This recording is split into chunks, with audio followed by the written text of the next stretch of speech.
Is this the royal goodbye they never saw coming? In a move that sent ripples through royal watching circles, it appears Princesses Beatrice and Eugenie are facing a difficult and decisive shift away from the heart of the monarchy. Whispers of a royal ban, reportedly steered by King Charles and Prince William, suggest their time in any official capacity is over. This isn't a fairy tale, but a lesson in the tough mechanics of the modern crown. The story of their apparent exclusion is a tangled web of scandal, strategy, and personal pain, and it all boils down to one question. Are Beatrice and Eugenie paying the ultimate price for their father's past? The first rumbles of this royal shift came with reports of a shocking exclusion from one of the family's most beloved events. But when you peel back the layers, the situation seems less like a simple ban and more like a calculated, strategic distancing.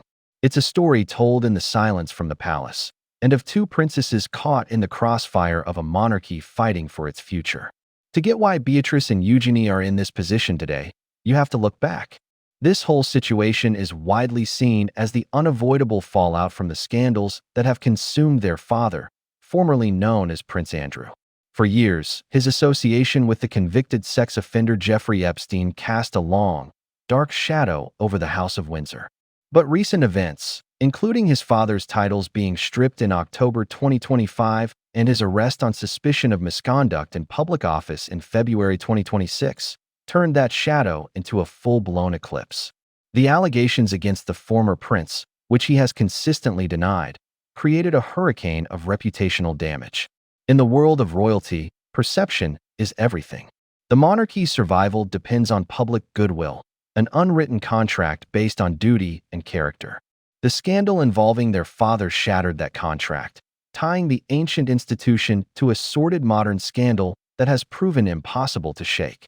This is the toxic inheritance of the York princesses. Despite their own clean records, their loyalty to their father has become a liability in the cold calculus of royal survival. Every photo, every joint appearance, risked dragging the controversy back into the headlines.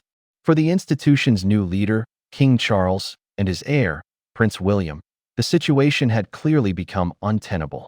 The consequences for their father have been absolute. He was stripped of his military affiliations, royal patronages, and his HRH title, and is now known as Andrew Mountbatten Windsor. He has been forced to vacate Royal Lodge, his Grand Windsor residence, with his move to a property on the Sandringham estate happening sooner than expected in early 2026. This complete removal of the former Prince Andrew from public life was the first decisive act.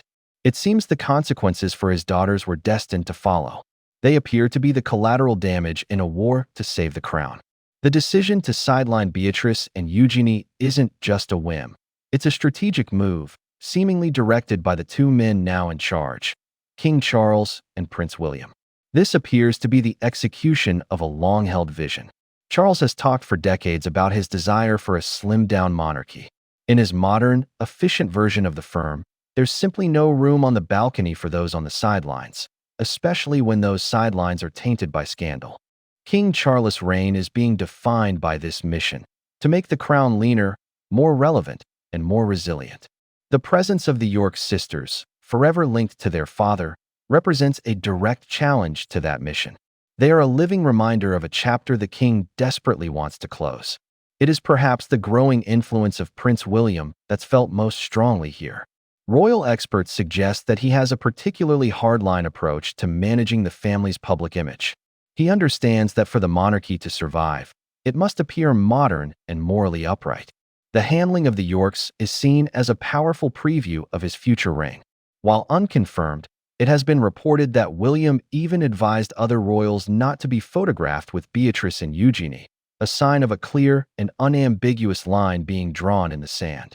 The princesses, through no fault of their own, have been classified as a reputational risk the future king seems unwilling to take. The first big, public sign of this new reality came with reports about Royal Ascot in June 2026.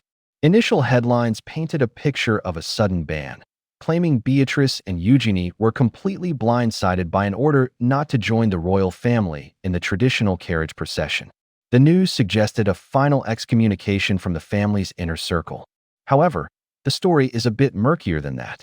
Soon after the ban was reported, a counter-narrative emerged, with some suggesting that Beatrice and Eugenie never planned to go in the first place.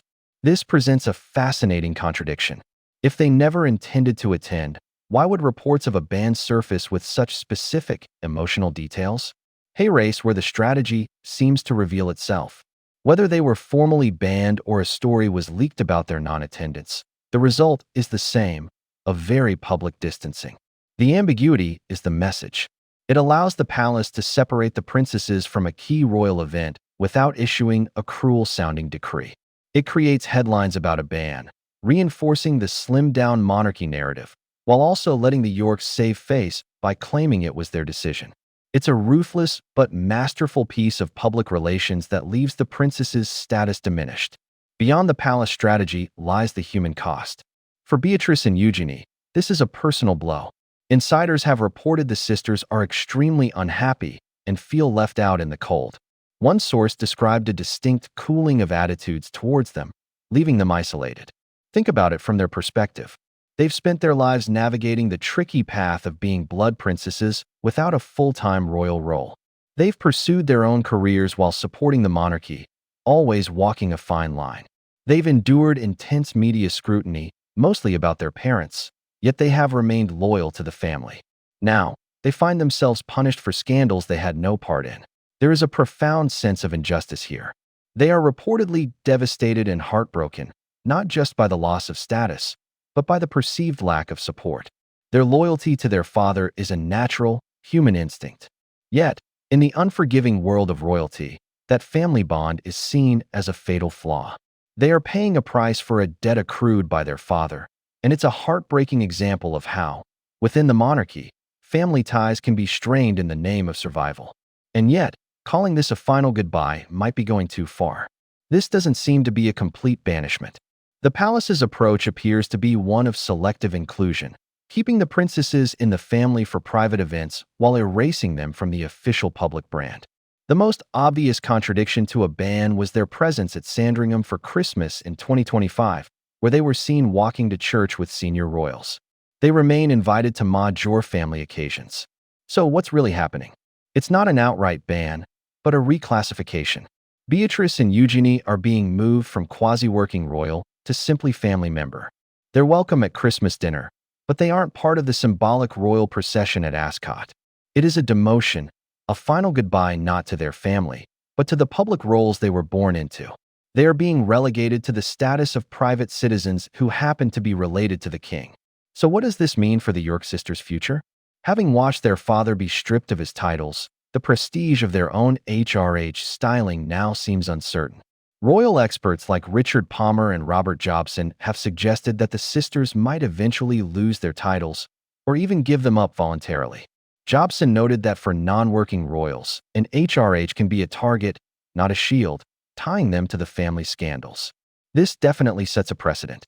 It sends a clear message that the days of a large, sprawling royal family are over.